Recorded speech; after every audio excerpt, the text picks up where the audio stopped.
Bien, bonjour à tous. Dans cette petite vidéo, nous allons voir la correction ainsi que les méthodes importantes des exercices qui sont sur la fiche fonction racine carrée. Donc, nous n'allons pas corriger ici l'intégralité des questions, mais simplement voir quelles sont les méthodes essentielles pour pouvoir répondre à plusieurs de ces questions. Et ensuite, vous pourrez réutiliser ces méthodes pour répondre à l'ensemble des exercices. Donc, dans un premier temps, nous allons voir dans l'exercice 2, la première question, où on nous demandait de résoudre une inéquation, l'inéquation racine carrée de x inférieure à 100. Dans l'exercice 1, on avait vu comment résoudre graphiquement ce type d'inéquation. Ici, ce qu'on va essayer de faire, c'est ne pas utiliser la représentation graphique de la fonction racine carrée, mais utiliser un raisonnement et du calcul pour pouvoir trouver l'ensemble des solutions de cette inéquation. Donc, première chose qu'il va bien falloir comprendre, c'est qu'est-ce qu'on entend par résoudre une inéquation. Résoudre l'inéquation racine de x inférieure à 100, c'est chercher tous les nombres x dont la racine carrée va être plus petite que 100. Autrement dit, nous, ce qu'on va chercher, c'est quels sont les x dont la racine carrée est plus petite que 100. Donc, la première chose, c'est qu'on constate que le membre de gauche, ici, c'est racine carrée de x. Et nous, ce qu'on voudrait, c'est obtenir x, puisque ce qu'on vient de dire, pour résoudre l'inéquation, c'est qu'on va chercher quels sont les x dont la racine est plus petite que 100. Donc, j'ai racine carrée de x, j'aimerais obtenir x, et bien ça va se faire en prenant l'image ici de la racine carrée de x par la fonction carrée. Pourquoi? Eh bien, regardez le petit dessin qui arrive.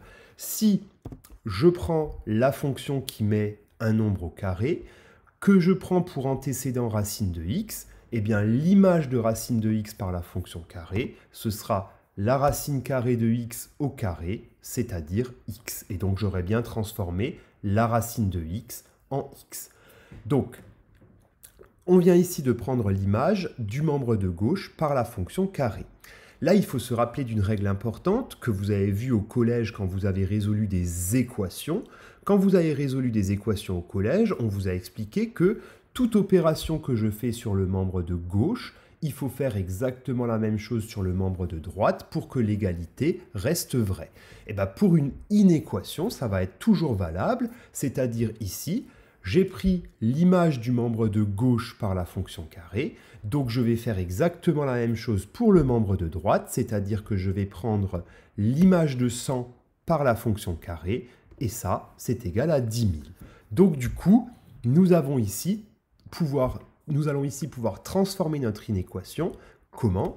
Eh bien, nous avions l'inéquation racine carrée de x inférieure à 100. J'ai pris l'image du membre de gauche et du membre de droite par la fonction carré, et donc je vais obtenir ici racine carrée de x qui devient x, 100 qui devient 10 000, et donc la question qui reste à nous poser, c'est quel va être le sens de l'inégalité que l'on va mettre ici entre x et 10 000. Est-ce qu'on va garder le même sens? Est-ce que le sens de l'inégalité va s'inverser? Et pour ça, il va falloir revenir à une propriété très importante que nous avons vue sur la fonction carré. Alors, pour que vous compreniez bien comment ça fonctionne, on va essayer de détailler les étapes au maximum. La question à laquelle on va répondre ici, c'est quel va être le sens de l'inégalité entre x et 10 000. Donc, on va commencer par observer la racine de x et 100, qui sont en fait les deux antécédents qu'on a utilisés tout à l'heure avec la fonction carré.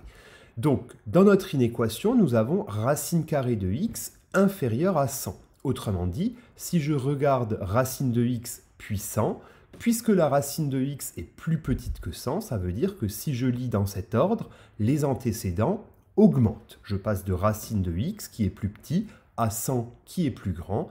Donc, du coup, les antécédents augmentent. Et donc, là, il va falloir se rappeler que racine carrée de x et 100 sont des nombres qui sont positifs, autrement dit, ils sont dans l'intervalle 0 plus l'infini. Et une propriété importante que nous avons vue sur la fonction carré, c'est que sur cet intervalle 0 plus l'infini, la fonction carré est une fonction croissante. C'est-à-dire, si j'ai deux antécédents dans l'intervalle 0 plus l'infini, Si ces antécédents augmentent, alors ça voudra dire que les images augmentent également. Donc, je l'ai rappelé ici, si les antécédents augmentent, les images augmentent, et donc ça va se traduire comment? Eh bien, ça va se traduire par le fait que les images, donc x et 10 000, vont être rangées dans le même ordre que les antécédents, c'est-à-dire que, puisque racine de x est inférieure à 100, l'image de racine de x, x, va être inférieure à l'image de 100, c'est-à-dire 10 000. Et donc, du coup, on aura x plus petit que 10 000. Donc, du coup, voilà comment se transforme notre inéquation. L'inéquation racine de x inférieure à 100, en prenant l'image du membre de gauche et du membre de droite par la fonction carré, et en se rappelant que la fonction carré est croissante sur l'intervalle 0 plus l'infini, on peut donc écrire que notre inéquation se transforme en x inférieur à 10 000. Donc du coup maintenant, on va pouvoir donner nos solutions. On a donc x inférieur à 10 000. Les solutions ici de notre inéquation vont donc être tous les nombres x positifs, puisqu'attention, on a vu qu'on ne peut pas calculer la racine carrée d'un nombre négatif. Donc x, il va forcément être positif, et il doit également être plus petit que 10 000. Donc les solutions sont tous les nombres x positifs inférieurs strictement à 10 000. Et donc ce sont les nombres x qui vont être dans l'intervalle 0, 10 000. Et donc la solution de notre inéquation ici, la solution de racine carrée de x inférieure à 100, eh bien ce seront tous les nombres x compris dans l'intervalle 0, 10 000. Alors voilà pour cette première inéquation. On va avoir une méthode un peu différente pour résoudre une deuxième inéquation qui est également sur votre feuille. On va essayer ici de résoudre l'inéquation 3 moins racine de x inférieure ou égale à 5. Alors la première remarque qu'on peut faire ici, c'est que dans le membre de gauche, contrairement à tout à l'heure, il n'y a pas seulement la racine carrée de x. Dans le membre de gauche, on a la racine carrée de x, on a également ce signe moins ici, et on a le nombre 3. Donc il va d'abord falloir transformer notre inéquation pour pouvoir isoler la racine carrée de x, c'est-à-dire pour pouvoir avoir dans le membre de gauche seulement la racine carrée de x et rien d'autre. Donc pour ce faire, pour isoler la racine carrée de x dans le membre de gauche, eh bien qu'est-ce qu'on va faire? On va commencer par se débarrasser de ce 3 qui est ici. Comment je me débarrasse d'un plus 3? Eh bien en faisant moins 3. Puisque je fais moins 3 dans le membre de gauche, je fais également moins 3 dans le membre de droite, et donc j'obtiens moins racine carrée de x inférieur ou égal à 2 en faisant moins 3 de chaque côté.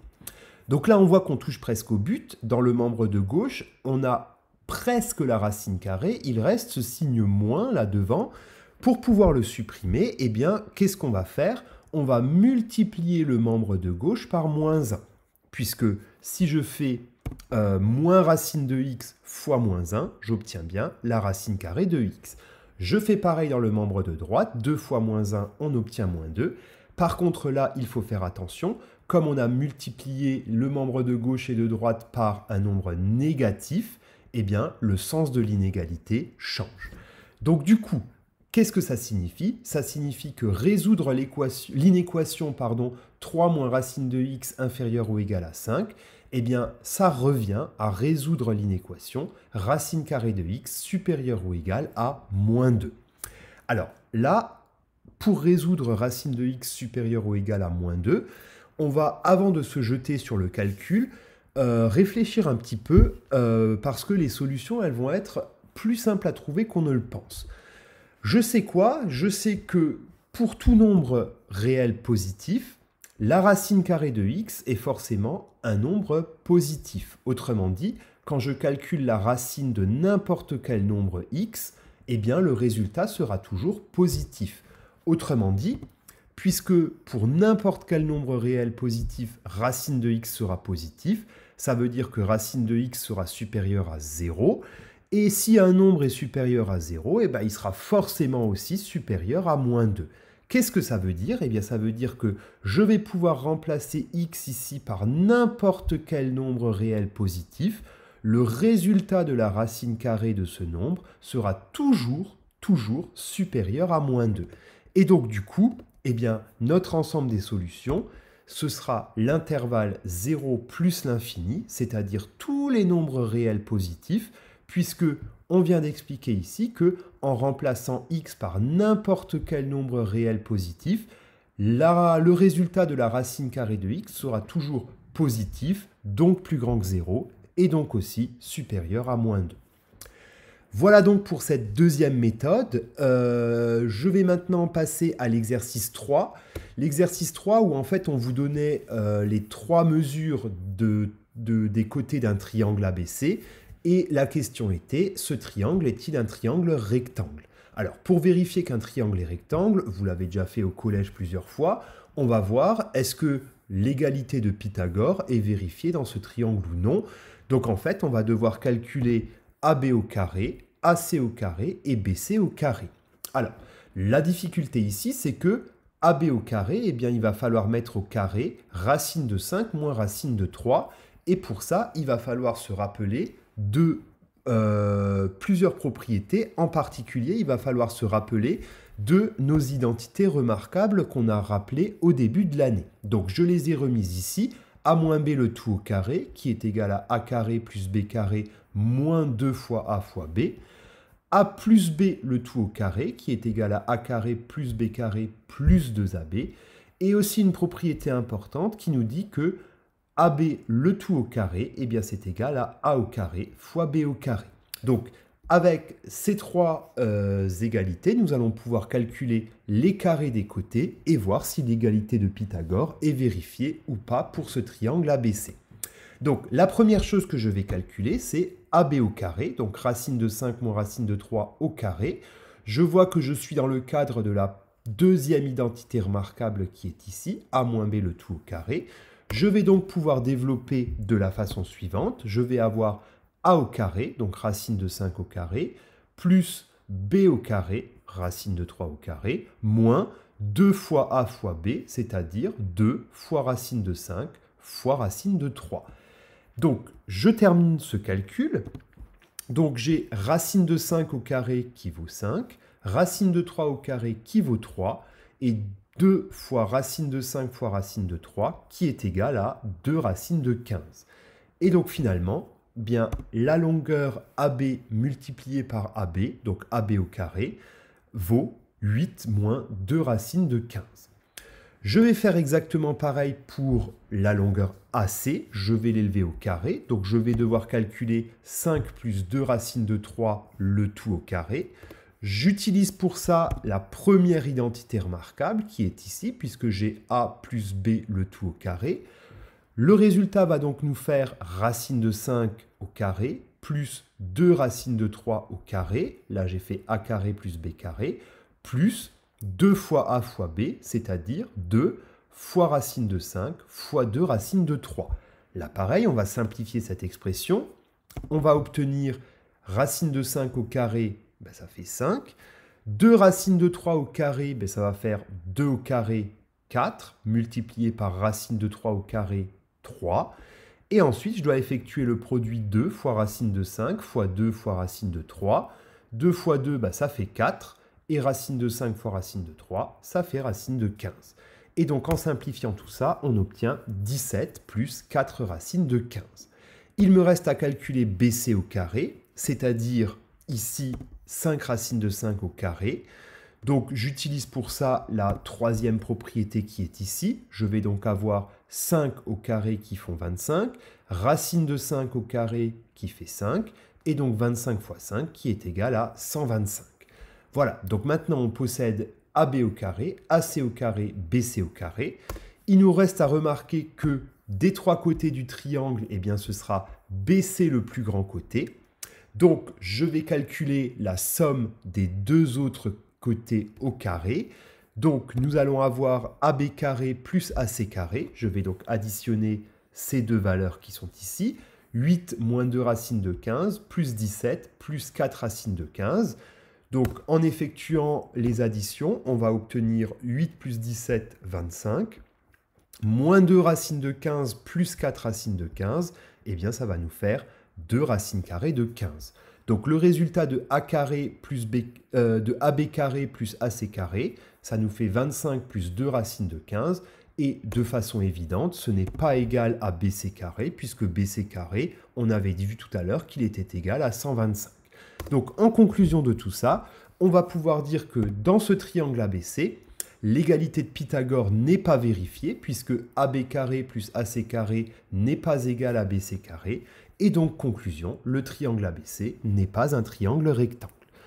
Voilà, donc vous allez pouvoir, avec ces différentes méthodes, corriger le reste des questions de notre fiche d'exercice. S'il reste des points qui sont flous, s'il y a des endroits où vous êtes bloqué, n'hésitez pas à m'envoyer un mail ou à poser la question lors de la prochaine séance de classe virtuelle, de façon à ce que vous puissiez terminer l'ensemble de ces exercices. Donc, je vous remercie d'avoir visionné la vidéo jusqu'au bout et je vous souhaite à tous une bonne journée.